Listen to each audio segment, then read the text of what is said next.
Hello, my name is Rocco Beatrice. I'm the Managing Director for Estate Street Partners. Today we're talking about bankruptcy. Well, what is bankruptcy? Well, it's your last resort to trying to straighten out your life, trying to get away from your debt so that you can start fresh. Bankruptcy laws in the United States allow you to keep a certain number of assets, personal assets. The remainder has to be distributed to your creditors. Before you go ahead and go into bankruptcy court, it's best to use a litigator who is familiar with the whole process. The laws have changed.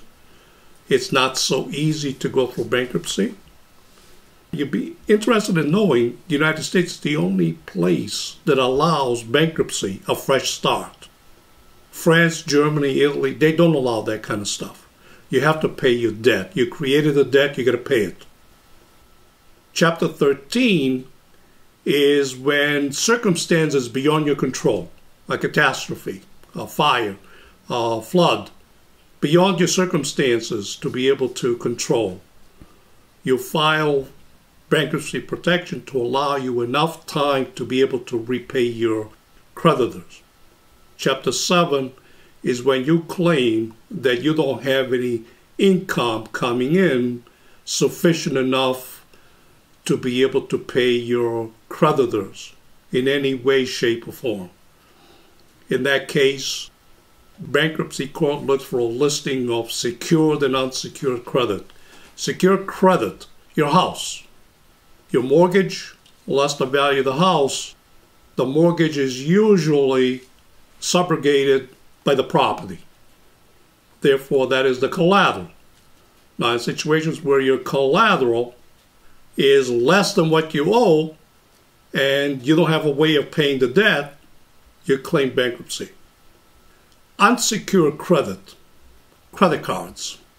You run a bill of $100,000, you don't have the ability to pay, you don't have any sources of income, so you put yourself at the mercy of the court to see whether or not they can wipe the slate clean so that you can move on with your life.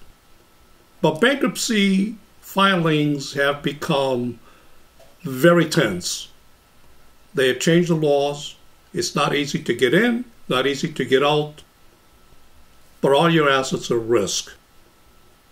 Now, the interesting part about all this is that we do use irrevocable trust to undermine the system. Because in bankruptcy court, if you did it early enough, the assets that you own are not yours. They're held by a third party, the third party being an irrevocable trust. So in other words, let's give you an example. Let's say that 7 years ago, you created a trust, I'm the trustee, and I hold your investment portfolio of $7 million. Today, you're in bankruptcy court and you claim you don't have any money, and you don't, because it's beyond the bankruptcy court reach. I, as an independent trustee, I'm the third party. Your assets are held by a third party. They're not part of your bankruptcy, therefore not subject to bankruptcy laws.